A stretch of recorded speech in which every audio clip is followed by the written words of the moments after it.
तो मानस तनि और सद्गुरु मिलहि न बारंबार, जन्म सफल करो अपना, भव से हो जाओ पार। राधावरी कृष्ण चंद्र जी की जय, बोलो प्रभु मोहन दास जी की जय। हे परम प्रेमी संत भक्तजनों, महाकाव्य पीयूष कृष्णायन के माध्यम से आप भगवान श्री राधा कृष्ण की दिव्य लीलाओं का गायन दोहा, छंद, चौपाई, सोरठा के माध्यम से श्रवण कर रहे हैं। कितना सुंदर कहा है कि मानस तन और सद्गुरु मिले हैं न बारंबार। देखो भैया, पहले तो ये मनुष्य देह प्राप्त नहीं होती है, और 84 लाख योनियों को भोगने के बाद में जब ठाकुर जी की अहेतु की कृपा हो और यह मनुष्य देह प्राप्त हो जाए तो सद्गुरु की प्राप्ति नहीं होती है। सद्गुरु अर्थात बहुत मनुष्य शरीर बहुत लोगों को मिल जाता है, लेकिन देख रहे हैं जैसे आते हैं वैसे ही चले जाते हैं। इस जीवन का लक्ष्य इस मनुष्य देह रूपी परकोटे से भव सिंधु रूपी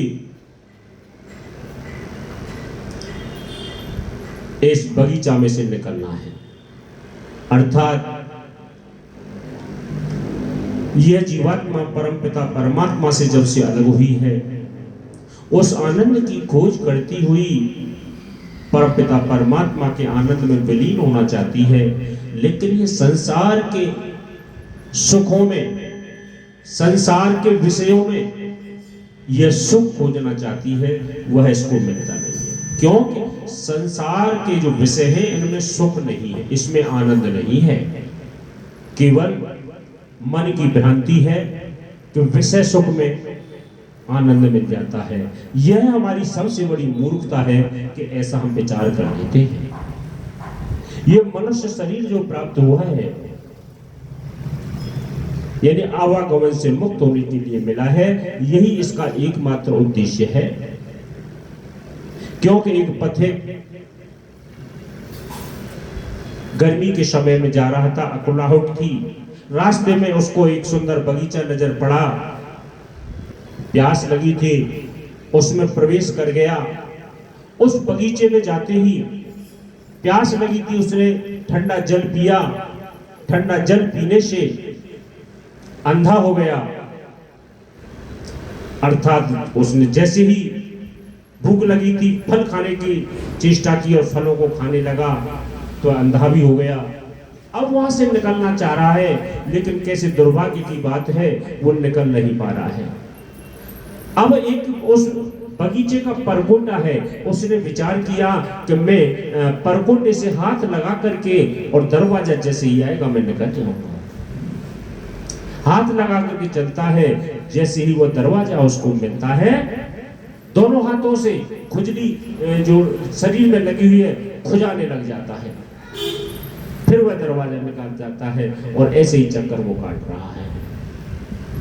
प्रेमियों, एक दिव्य संत उसको देख रहे थे, कहने लगे भैया तुझे मैं इसमें से निकाल दूं।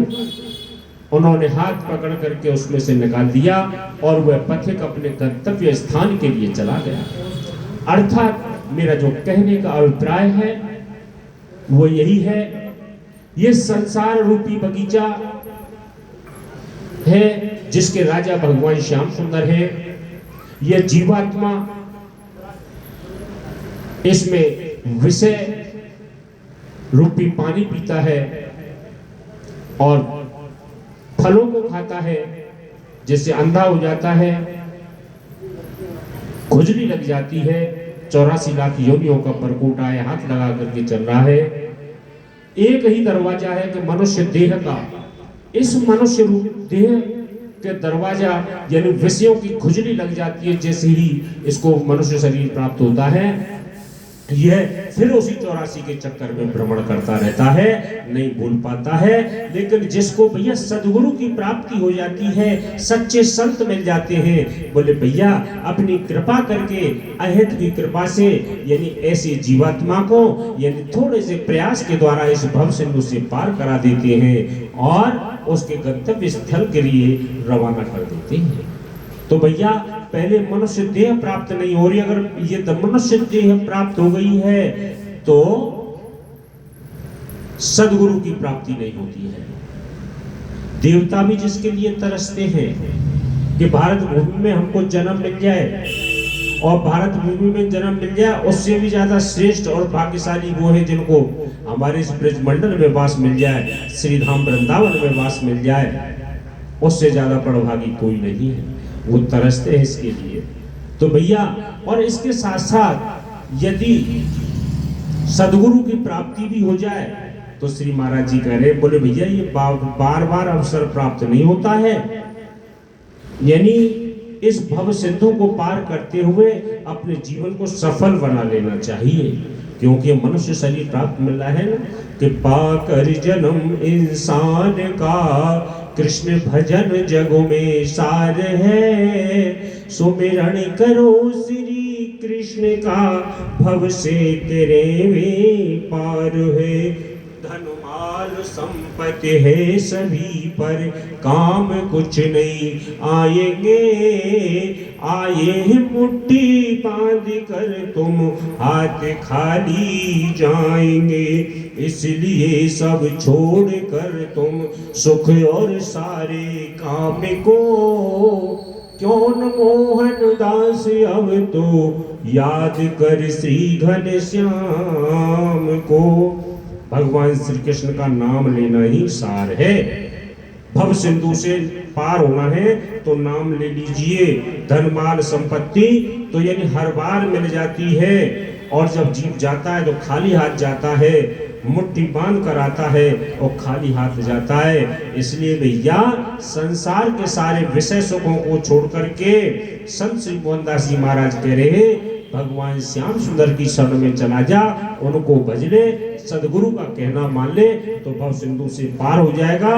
मनुष्य शरीर जो प्राप्त किया है वह उसका जो उद्देश्य है वह पूर्ण हो जाएगा। बाहर भीतर शुद्ध हुए